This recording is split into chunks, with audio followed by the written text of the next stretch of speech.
former national security advisor to President Trump, and is the author of War by Other Means. General, let's do an update on where we're at right now. As we take a look at the big map here, we see a lot of red, but it's still on the outskirts here. And, you know, it's in a place where we thought, if I was talking to you 2 weeks ago, perhaps you would think they have made more progress. Overall, where we see the blast is where the action's happening, but we see Kyiv. Who's in control of the capital? Who's in control of the capital is the Ukrainians still, and they got the subway system, and I think they feel as though they're not encircled. Are they right? Yeah, Brian, it's good to be with you. You're absolutely right. To the south, it's still wide open. They have not been able to encircle Kyiv at all. And I'm sitting here. I think all of us who've studied this kind of stuff for years, we're just scratching our head. It said it makes no sense. The main attack should have been on Kyiv.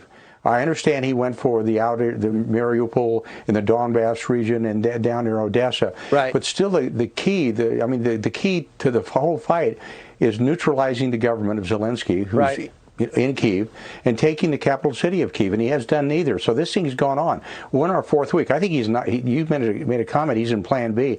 I think he's in Plan C, and he's getting enormously frustrated that he can't do this. You can see that because the actions he's been taking by arresting a couple senior members of the FSB. He's lost, I think, 5 generals so far.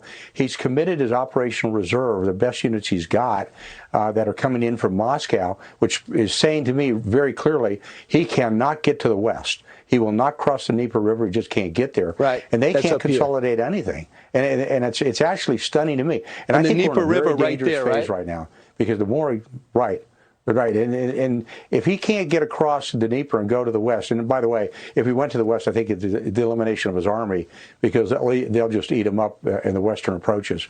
But if you look at what's happening right now, he's got a major problem on how to settle this fight. My concern is, okay, where's his back door? How do we let him off the hook, or give him an escape route? So this week, when Biden goes to and talks to the NATO allies, you better sit down and say, how do we give this guy an escape route? The second thing is, I have no idea why we're not pushing this equipment faster to the western part of Ukraine. You saw those attacks going on Lviv and the other places. There should be an iron dome, air defense iron dome over those cities. I'm just shocked that they're not there yet. Right. We ought to go out to the 3 NATO allies that have the S-300 system that the Ukrainians are trained in. Go to Bulgaria, go to Slovakia, and go to Greece, and say, give us those systems. We'll backfill you with something else later on. And General, I heard we have our own in Alabama.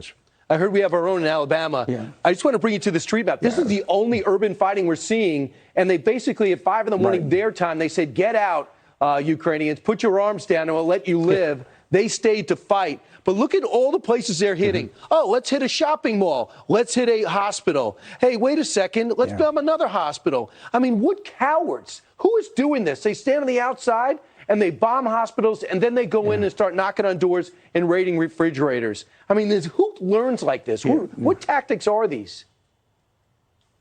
Well, look, Brian, that is not the American way of war. We just don't do that. Western nations don't do that.